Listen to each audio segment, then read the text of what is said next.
After watching the film by Mr. Brillante Mendoza, The Mindanao, I think the plot of this has a thought-provoking issue regarding this struggle of our fellow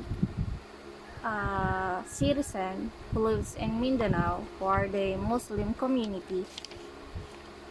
And I thought it is relevant in today's generation because, as we know, there's a lot of uh, conflict happening in Mindanao between our soldiers and the rebels. And the story also gives us another picture of how Muslim community, their culture, and the other side of Muslim people.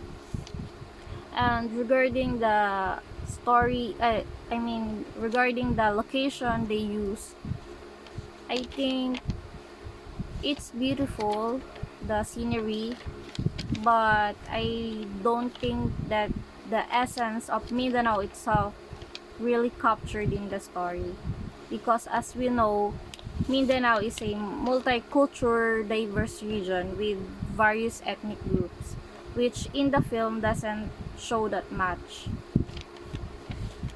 And Mindanao does not show up, the beauty of Mindanao doesn't really show up in this film because they are only focusing on the story itself. So, Mindanao is a 2019 Philippine drama directed by Brillante Mendoza, starring the award winning actors Judy Santos and Dizon. The film was written by Hanilin Alipio.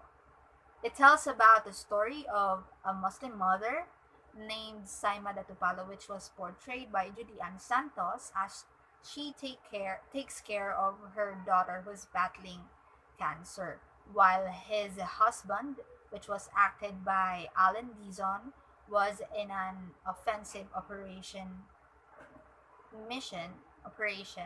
in Maguindanao as a combat medic. So the lines were very simple, but what made the lines more meaningful to this film was how the actors portrayed their roles, and the facial expression tells more to this film. So there were parts of the movie where there were no lines being said, but what made the storytelling continue was how the actors show showed their facial expression and the emotions being depicted to the film.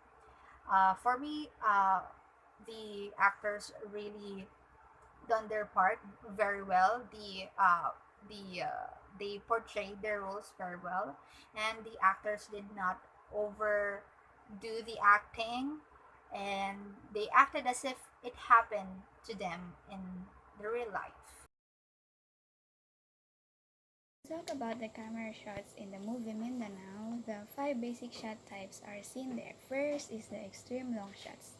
Extreme long shots are designed to show the audience where the action is taking place. Next is long shots. Some of the most recognizable and iconic scenes in the movie are those that were shot as long shots. Third is medium shot. This is often used for back and forth dialogue within the movie or within the scene. Fourth is close up. It is often used to indicate to the audience that they should pay attention to a certain symbol that is being carried throughout the film. Lastly is the extreme close up. It is a powerful way of conveying emotion without the need of the character saying much. Overall, the movie Mindanao deserves all the awards and nominations that it has. To its musical score, it was written by Teresa Barroso. The film score has this ensemble or accompaniment by an orchestra, the traditional orchestra which they call gamelan. You can hear classical instruments in the movie as its background for mood build-up. It has a melodic yet a heavy ripple sound that heightens the film's emotion. It was executed accordingly to the dialogue and sound effects of the film. It has left a mood that creates the emotional feeling while watching the movie. The editing was good, nicely captured with the cultural beauty of the island, making it appealing visually. And Brillante Mendoza creates a realistic feel, but I wish the story had more done build to the emotions and for it to move slowly without any peak points. And this film is confused in what it wanted to be. The interlacing animated sequences were definitely not for the adult audience, and the real life sequences were not for children. The dragon had motivations, while the rebels were faceless and exist because they just are. The title to the title to the film, as it is, anomaly. But all in all, the movie I think is a must watch.